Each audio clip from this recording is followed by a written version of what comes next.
जो बच्चे मर चुके हैं, किसी इंसान की औलाद थी ना, ये बिल्डिंग क्यों बनाई गई है? यहाँ पर आकर हम लोग थाली मारे हैं। अब आप ये बताइए, जंतर मंतर जो प्रोटेस्ट हो रहा है वो नेशनल सिक्योरिटी का थ्रेट है क्या? आप इस तरह अगर उनको इस प्रोटेस्ट को क्वेल करेंगे या दबाएंगे, वो दबने वाला नहीं है।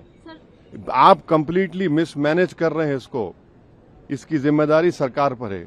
बल्कि जनता में ये बात जा रही है कि रोड पर निकलने से ये बीजेपी सरकार डरती है। सर, प्रधानमंत्री ने जो फास्ट ट्रैक कोर्ट की बात है, उन्होंने कहा कि हम युवाओं के साथ हैं, क्या कहेंगे इस पूरे विषय पर? देखिए, प्रधानमंत्री तो एक तरफ ये बात कह रहे हैं और आज उनकी सरकार ने दिल्ली पुलिस कमिश्नर को नेशनल सिक्योरिटी एक्ट के तहत कमिश्नर ऑफ दिल्ली पुलिस को ये पावर दिया है कि वो 12 महीने तक डिटेंशन में बच्चों को रख सकेंगे। अब आप ये बताइए, जंतर मंतर जो प्रोटेस्ट हो रहा है वो नेशनल सिक्योरिटी का थ्रेट है क्या? बताइए। देश का 50% आबादी जो है 25 साल से कम उम्र का है, वो लड़के अपने फ्यूचर के लिए, अच्छा करने के लिए, जिनकी जिंदगी बर्बाद हो गई, वो आकर प्रोटेस्ट कर रहे हैं तो मोदी सरकार बोलती है कि नेशनल सिक्योरिटी का थ्रेट है। आप एनएसए लगाना चाह रहे हैं उनके ऊपर, 1980 का एक्ट जो है, माने 12 महीने उनको दिल्ली पुलिस उनको बगैर अरेस्ट बताए डिटेंशन में रखेगी। क्यों इस तरह की बात करते हैं? एक तरफ तो कुचलने की कोशिश कर रहे हैं आप, और ये जो स्पेशल कोर्ट्स बोल रहे हैं, कई का स्पेशल कोर्ट्स क्या है? ये कुछ नहीं है, सब मजाक है ये। 2000 कब ये हुआ था, यूजीसी नीट एग्जाम हुआ था, एनईटी, उसमें तो सीबीआई ने क्लोजर रिपोर्ट डाल दिया कि उसमें लीक ही नहीं हुआ। क्यों इस तरह करते हैं आप? एक तरफ स्पेशल कोर्ट बोलते हैं, दूसरी तरफ आप एनएसए उन पे लगाना चाहते हैं ताकि 12 महीने उनको डिटेंशन में रख सकें बगैर कोई अरेस्ट दिखाए उनको।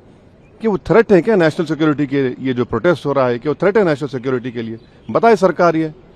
अगर वो नौजवान युवा लड़ रहे हैं, थ्रेट है तो बता दीजिए नेशनल सिक्योरिटी का।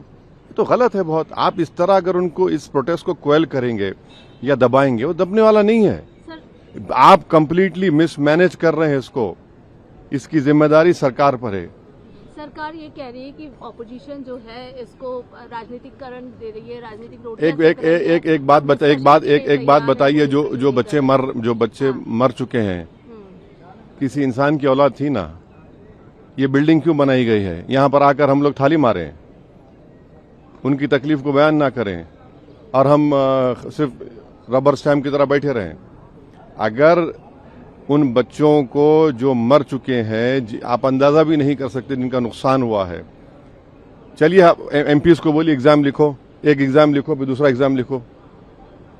क्या कर रहे हैं आप? समझ नहीं रहे हैं आप। उन नौजवानों को आप समझ ही नहीं रहे हैं। आप ये समझ रहे हैं कि उनको दबा देंगे। आप नहीं दबा सकते उनको। आप जो दबाने की कोशिश कर रहे हैं वो और ताकतवर होंगे, उनकी जिद और बढ़ेगी।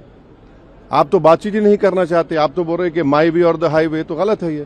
सर, ये जो डिस्कशन की पार्लियामेंट्री अफेयर्स मिनिस्टर ने दोनों हाउस में बोला है, कह रहे हैं हम लगातार अपील कर रहे हैं कि डिस्कशन के लिए आए। जो तमाम एक बात सुनिए, जो इस सरकार का कंटिन्यूअस बिहेवियर रहा है, आंदोलन हुआ एडवोकेट्स का, आंदोलन हुआ किसानों का लाल किले के पास, CAA का प्रोटेस्ट हुआ जिसमें पुलिस ने जामे मिलिया में घुसकर लाइब्रेरी, कैंटीन, हॉस्टल में मारा, एक बच्चे की आंख चले गई, सर पैर तोड़ दिया गया। आप इसी तरह से अगर इस मेथड को अडॉप्ट करेंगे, आपको कुछ हासिल नहीं होगा। बल्कि जनता में ये बात जा रही है कि रोड पर निकलने से ये बीजेपी सरकार डरती है, पार्लियामेंट में डिबेट से नहीं डरती है वो। ये परसेप्शन को अगर सरकार को तोड़ना है, क्योंकि अगर हम इलेक्टेड रिप्रेजेंटेटिव हैं और जनता ये समझ रही है कि रोड पे निकलेंगे तभी ये सरकार झुकेगी, ये हमारे बात को मानेगी, ये किसी के लिए अच्छा नहीं है। ये सरकार को अपना एक ओपिनियन चेंज करना पड़ेगा, अपना तरीका चेंज करना पड़ेगा। आप कौन सा ग्राउंड है आपका? हम तो जनता के नुमाइंदे हैं।